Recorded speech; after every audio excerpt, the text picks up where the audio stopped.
I've known James Storm since Music City Wrestling.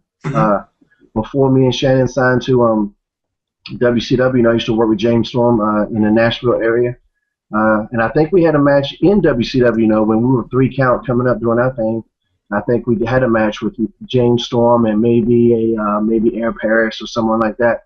And I was a fan of James back then, and would put out a word for him back then to try to get him in WCW. And James volunteered. It wasn't even me asking. He volunteered, and I got on the phone with him and kind of explained the deal to him, and he's on board, flying himself in. Truly a class act. It's not something that we can all do all the time. That's been the weird part because a lot of people reaching out to us like, well, can you do this other show? Like, we can only do so much, but just so many guys coming out for this one really kind of blew my mind. Yeah, it's great.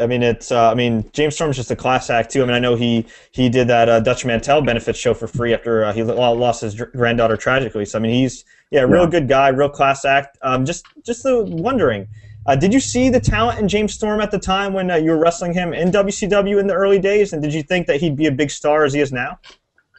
I don't know if I was like looking at him like a big star at the time. I was looking at him and he was at the same level I was, and I was hoping he would get a chance.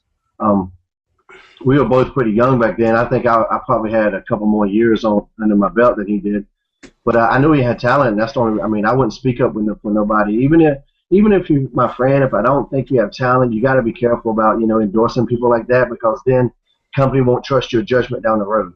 But I remember speaking up with James Storm.